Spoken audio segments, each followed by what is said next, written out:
बात को समझेंगे तो एक बड़ी बात सबको नजर आएगी। वो ये कि जब हम मिट्टी को उठाते हैं, मिट्टी को जमा करते हैं, तो इकट्ठा करते हैं, मिट्टी जब इकट्ठा होती है तो उसकी ईंट बन जाती है। जब ईंट इकट्ठा होती है तो उसकी दीवार बन जाती है।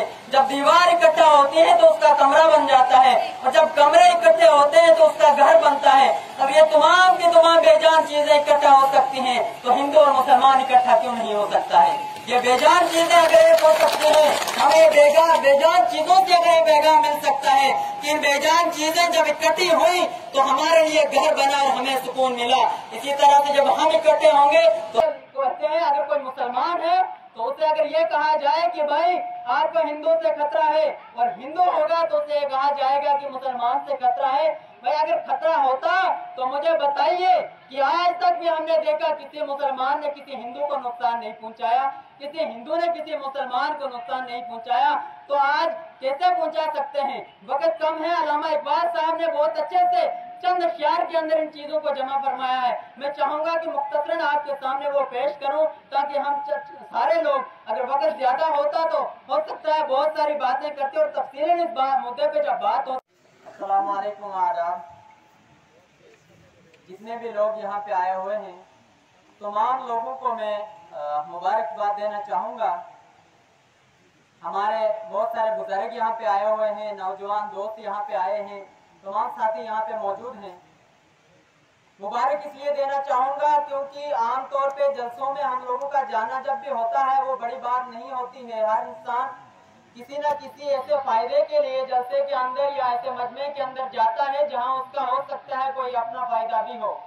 लेकिन ये एक ऐसा मजमा है, एक ऐसा जलसा है, ये एक ऐसा प्रोग्राम है जहाँ पे जमा होने का एक ही मकसद है, वो ये है कि हमारे भाईचारे को किस तरह से जिंदा रखा जाए, किस तरह से कायम रखा जाए, और उन तमाम ताकतों को, जो भी हिंदू हो मुसलमान हो, बहरहाल यहाँ मेजॉरिटी में हिंदू और मुसलमान है, तो उनको जो भी लोग उनके दरमियान में नफरतें पैदा करना चाहते हो, उनसे इसको, इन तमाम लोगों को किस तरह बचाया जाए, अपने समाज को तरक्की की राहों पर किस तरह से गामजन किया जाए, इस चीज के लिए मुनक्किद किया है। और इस चीज में अगर हम इतना बढ़ चढ़ के हिस्सा लेते हैं तो ये चीज साबित करती है कि हमें अपने समाज का और अपना और आने वाली नस्लों का किस कदर जो है उनकी भलाई का और मुस्तकबिल के बारे में हम क्या सोच रहे हैं। तो सबसे पहले मैं आपको ये, जिस तरह से ये जो यहाँ पे प्रोग्राम रखा है, ये इसी चीज के लिए है कि हिंदू और मुसलमान जो है यहाँ पे, या सिख और ईसाई हैं, हम सारे के सारे लोग मिलकर किस तरह से अपने समाज को, अपनी रियासत को और अपने मुल्क को तरक्की की ओर ले सकते हैं और तरक्की की राहों पर गामजन कर सकते हैं। तो कोई भी मुल्क तब तक तरक्की नहीं कर सकता, कोई भी इंसान, कोई भी समाज तरक्की नहीं कर सकता जब तक उसमें अपनी इत्तेहाद और इत्तेफाक न हो। तो सबसे पहली बात मैं ये कहना चाहूंगा, कुछ लोगों से जब ये पूछा जाता है कि आखिर हिंदू और मुसलमान के अंदर झगड़ा क्यों है, तो बहुत सारे लोग कहते हैं कि मालूम नहीं, ये कुदरत का ही कुछ मामला है, ये क्या है।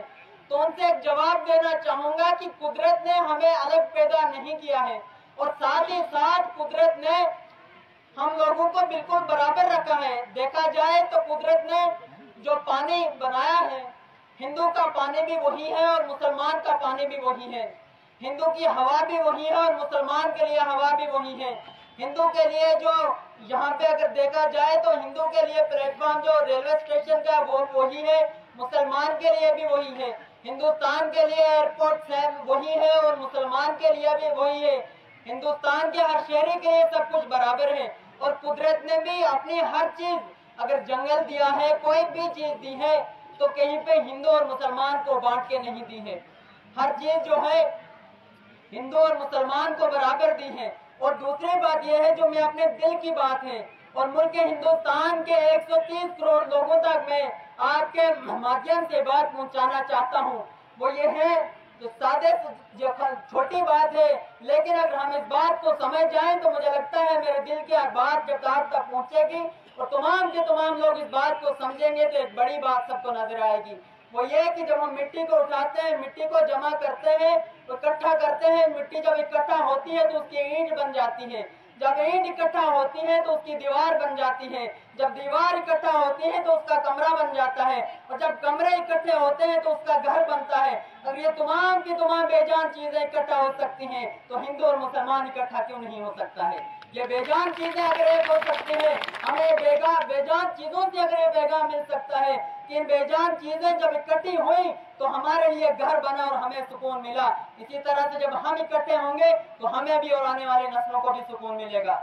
लेकिन अब बहरहाल वक्त तो कम है, ज्यादा नहीं लूंगा, लेकिन अब एक बात यहाँ पे आ जाती है सामने, वो ये कि अगर हम तमाम के तमाम लोग, ये वो बातें हैं जो हकीकत है, जो हकायक पे मुबन्नी है, इस हकीकत से कोई इनकार नहीं कर सकता कि अगर हम तमाम के तमाम लोग आपसी इत्तेहाद और इत्तेफाक की कीमत को समझते हैं, इसकी अहमियत को समझते हैं, तो फिर ये लड़ाई झगड़े कहाँ से आ जाते हैं? कौन है जो ये लड़ाई झगड़े पैदा करता है? क्योंकि होते हैं ये तो बहरहाल मुल्क हिंदुस्तान के अंदर, अगर मैं समझता हूँ कि मिसाल दूंगा जहाँ पे इत्तेहाद और इत्तेफाक की मिसाल तारीख के अंदाज में अगर दी जाए कि आज तक जहाँ पे इत्तेहाद और इत्तेफाक रहा हो, तो वो मैं कहीं और की नहीं बल्कि अपने डिस्ट्रिक्ट किश्तवाड़ की या फिर अपने इलाके की दे सकते हैं हम लोग। इंशाअल्लाह ताला यहाँ पे जिस तरह से पहले से अमन रहा, पहले से इत्तेहाद और इत्तेफाक रहा, आज भी रहेगा। लेकिन हम ये कहना चाहते हैं, ये समझने की बात है कि आखिर अगर झगड़े होते हैं, लड़ाई होती है, तो वो शुरू कहाँ से होती है, किस चीज से होती है? तो ये चीज मैं मुख्तसरन आपको कहना चाहूंगा।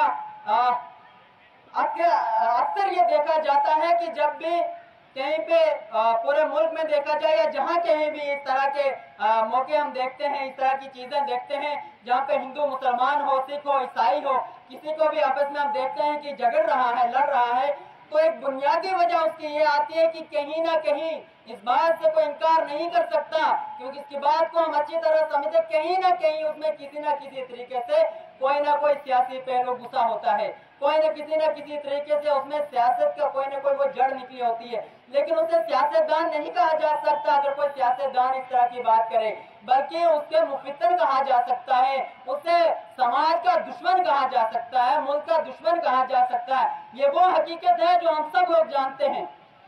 और वो लोग क्या कहते हैं जब हमें आपस में ये बात के, वो ये कहते हैं अगर कोई मुसलमान है तो उसे अगर ये कहा जाए कि भाई आपको हिंदू से खतरा है, और हिंदू होगा तो उसे कहा जाएगा कि मुसलमान से खतरा है। भाई अगर खतरा होता तो मुझे बताइए कि आज तक भी हमने देखा किसी मुसलमान ने किसी हिंदू को नुकसान नहीं पहुंचाया, किसी हिंदू ने किसी मुसलमान को नुकसान नहीं पहुंचाया, तो आज कैसे पहुंचा सकते हैं? वक्त कम है। अल्लामा इकबाल साहब ने बहुत अच्छे से चंद अशआर के अंदर इन चीजों को जमा फरमाया है। मैं चाहूंगा कि मुख्तसरन आपके सामने वो पेश करूं ताकि हम सारे लोग, अगर वक्त ज्यादा होता तो हो सकता है बहुत सारी बातें करते और तफसीलन इस मुद्दे पे जब बात होती तो बहुत सारी चीजें हमारे सामने निकल कर आती। तो मैं आपके सामने पेश करना चाहूंगा ऐसे लोगों के बारे में अल्लामा इकबाल ने बहुत साल पहले फरमाया है। वो कहते हैं कि वतन को कुछ नहीं खतरा, निज़ामे ज़र है खतरे में। ये बातें जो है ये समझने के लिए मैं आपको कहना था कि अच्छे से हम सारे लोग समझ जाए।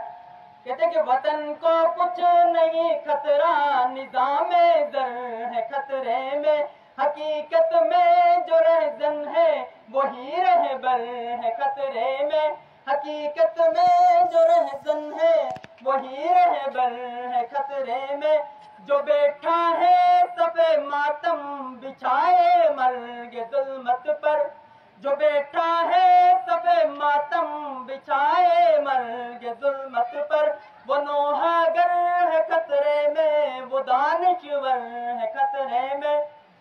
अगर अब ये जो शेर है ये समझने के असल लायक है, मैं ये डायरेक्ट उन लोगों तक मैसेज पहुंचाना चाहता हूं जो लोग कभी न कभी शायद ये सोचते हों कि हमें कहीं ना कहीं जब हम अपने जो फर्ज मनसबी है, जो असली फर्ज उनको दिया गया था, जब वो लोग उनमें नाकाम होते हैं तो वो लोग बाद में हिंदू और मुसलमान का कार्ड खेलकर नफरतें बीज देते हैं और बाद में ये सोचते हैं कि हमने काम नहीं किया। ये बेहतरीन मौका है कि हिंदू और मुसलमान के नाम पे हम कामयाब हो जाएं, अपने बच्चों को आगे ले जाएं, ये तबाह व बर्बाद हो। ये दो शेर में आपको कहना चाहूंगा जो बिल्कुल सारा कुछ जो है अल्लामा इकबाल साहब ने इसमें समेटा हुआ है।